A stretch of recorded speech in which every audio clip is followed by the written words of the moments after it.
సురేంద్ర వర్మ. సురేంద్ర, ఏ ఆస్తి ఐశ్వర్యాల కోసం మీకు మీ దివానానికి అడ్డమైన చాకరీ చేసి నానా గట్టి కలిశాను.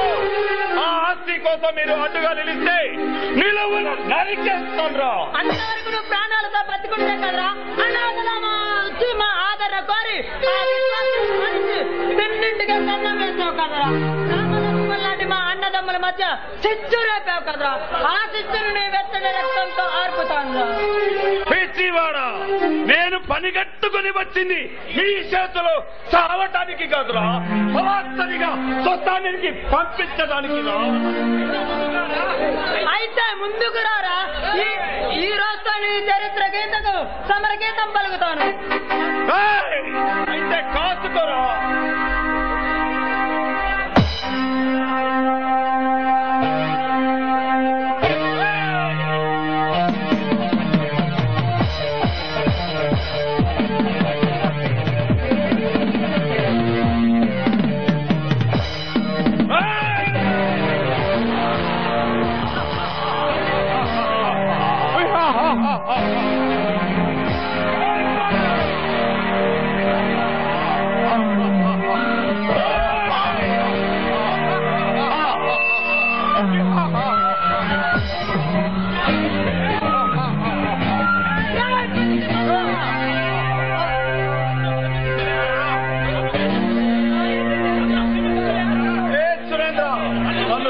సురేంద్ర, జీవితంలో పైకి రావాలంటే మీ అన్నదమ్ములిద్దరిని శాశ్వతంగా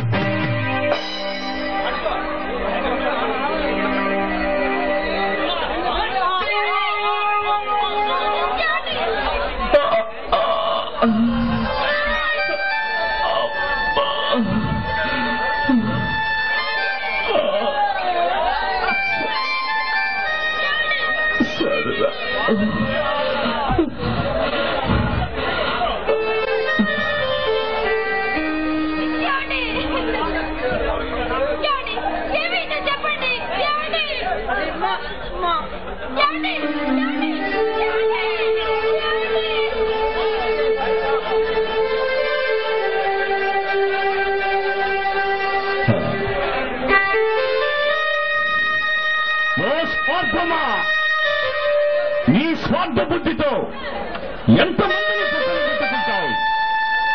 నీతి జాతి లేని ఓ నీతి నువ్వు ఏ మూలను చేరుకున్నావు? తక్కుతున్నారా గోకున్న విద్యలని గుప్పించి మెప్పించే ఈ ప్రజాకంటకులను శిక్షించవలసిన ఓ న్యాయమా? నువ్వు ఎక్కడికి వెళ్ళావు? లేదు, నువ్వు ఎక్కడికి వెళ్ళలేదు. నడి బజల్లో నిన్ను నిలబెట్టి నిలువునా వేల వేసి వేలకు వేలు పోసి కొన్నారు. నువ్వు నోరు మెదపలేవు. ఇక నువ్వు నోరు మెదపలేవు.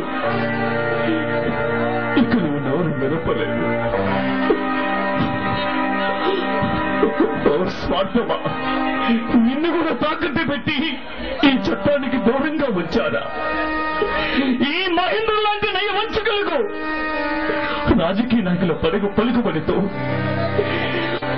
పోలీసు వ్యవస్థతో, మినిస్టర్ల పలుకుబడితో ఈ మహేంద్ర లాంటి నర్రపు రాక్షసులు చేస్తున్న ఆగడాలు ఎంతకాలం?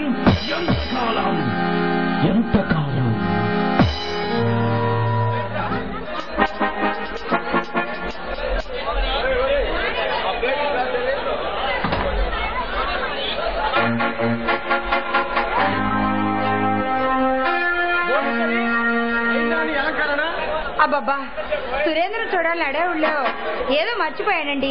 ఉండండి, గుర్తుకొచ్చింది. మీకు పావుటిస్తున్నారు కదా, వెళ్ళి తీసుకొస్తాను.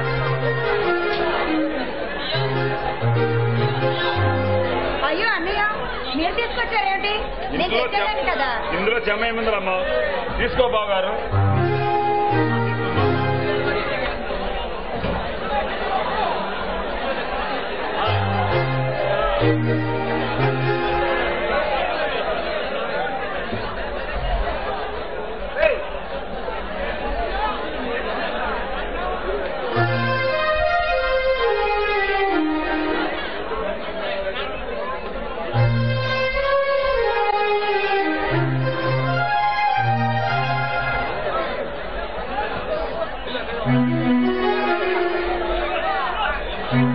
ఏమండి ఉదయం నుంచి నా మనసు ఏదో ఇప్పుడు ఇప్పుడు నీ కడుపు మంట చల్లారిందా? ఏమిటి అసలు ప్లానాపన? ఎవరితో మాట్లాడుతున్నావు? తెలిసే మాట్లాడుతున్నావా? తెలుసు. పరువు ప్రతిష్ట కోసం ప్రాకులాడి తోడ పుట్టిన వాడిని పొట్టను పెట్టుకుని ఒక కసాయి వాడితో మాట్లాడుతున్నాను. అమ్మ శారదా, ఏంటమ్మా సురేంద్రకి ఏమైందమ్మా? ఏమైంది? నీ భర్త నా భర్త చెప్పేశాడు. నన్ను నాకు పుట్టపోయే బిడ్డలను అనాథం చేశాడు. ఏమిటమ్మా కాదు మీరు ఉండేది? నా తమ్ముడు సురేంద్ర వర్మ చనిపోయాడా? లేదు లేదు, నువ్వేదో కట్టుకథ చెబుతున్నావు. కట్టుకథలు చెప్పాల్సిన అవసరం నాకు లేదు. నువ్వే నువ్వే నా భర్త చెప్పావు. శారదా, అనవసరంగా ఆయన మీద అపనిందలు వేయకు.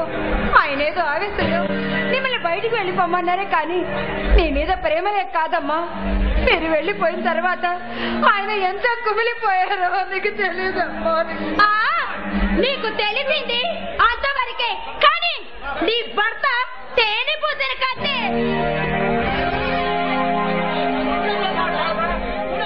చూడమ్మ శారదా, పవిత్రమైన మీ ప్రేమను అర్థం చేసుకోలేక మిమ్మల్ని బయటికి వెళ్ళమన్నానే కానీ నీ మీద ప్రేమలే కాదమ్మా. అదేనమ్మా నేను చేసిన తప్పు. అంతేకాని ఏదో పాఠశాల మనిషి నా తమ్ముడిని తిరుగుతున్నాను నేను చంపినంత నీచుడు కాదమ్మా. అంత నీచుడు కాదమ్మా. ఇప్పుడు పశ్చాత్తాపడి ప్రయోజనం లేదు.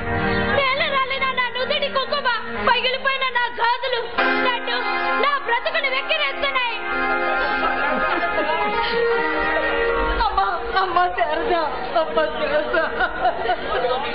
మూడుగా మిగిలిన నా బ్రతుకు చిది మీదకు చేరేలోగా నా కడుపులో పెరుగుతున్న ఈ బొబ్బిలి వంశకుడు ఈ నేల మీదకు వస్తాడు. ఏ ఆస్తి అంతస్తు చూసుకుని విరవేగుతున్నావో ఆ అంతస్తులు పునాదులు కదిలిస్తాడు.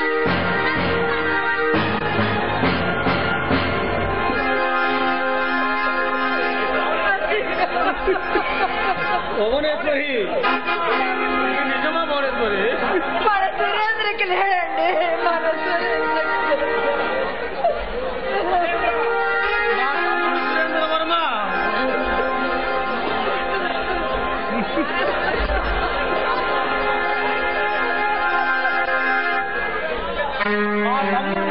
తమ్ముడు సురేంద్ర వర్మ చనిపోయాడు.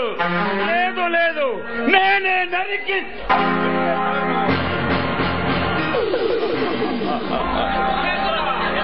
మహేంద్ర.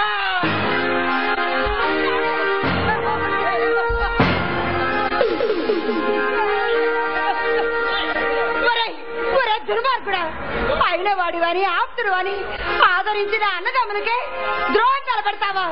నిన్ను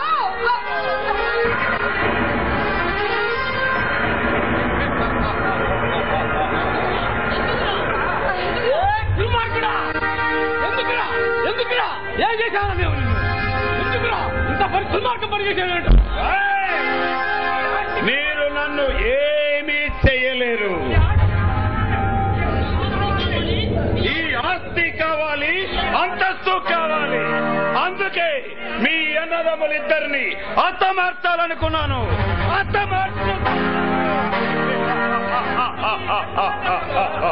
అది జన్మలో జరగదురా. నీ పాపం పండింది. నిన్ను ప్రాణాలతో వదలరా. నా ప్రాణాలు కాదు రఘునాథవరమా, ఇంకా సేపట్లో మీ ఇద్దరి ప్రాణాలు అనంతమైన కలిసిపోతున్నాయి.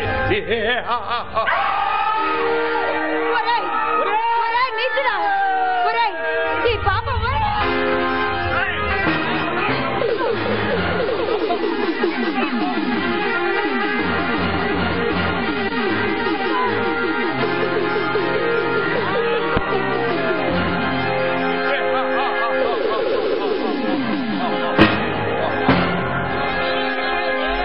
మీరు నన్ను ఏమీ చేయలేరు.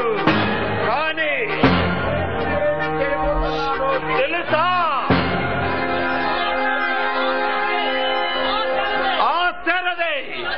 ఈ ఆస్తి కోసం మీ తమ్ముడిని చంపి మీ ఇద్దరికి ఇసమిచ్చి చంపిందని ఈ లోకాన్ని నమ్మించబోతున్నాను.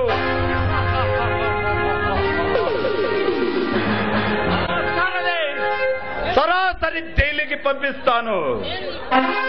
నేను కోటేశ్వరుడిని. చూడు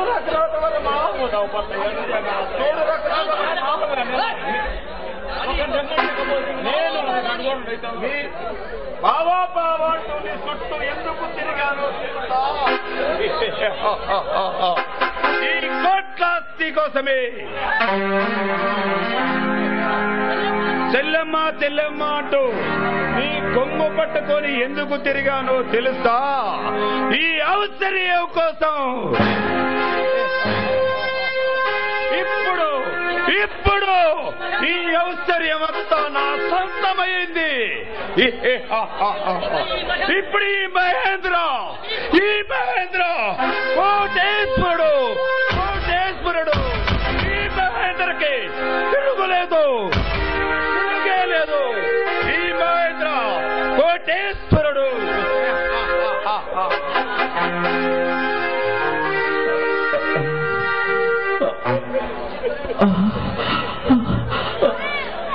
భువనేశ్వరి,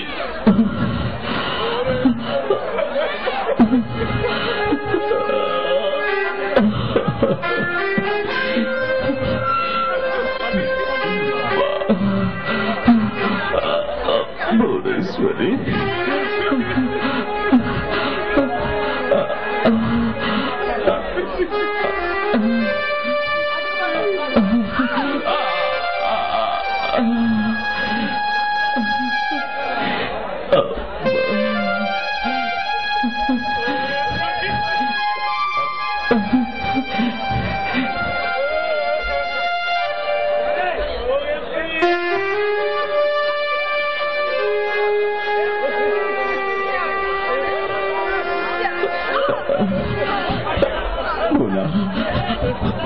మాట్లాడు బోడా.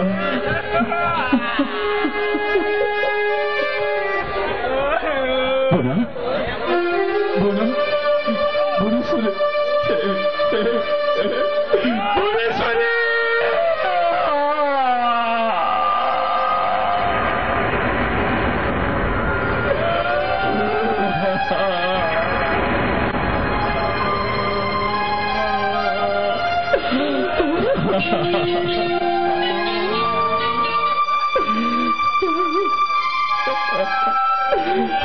భగవంతుడా, నీకు దయాదాక్షలు లేవయ్యా. నువ్వెప్పుడు మంచి వాళ్ళ తీసుకుపోతావయ్యా. అయ్యా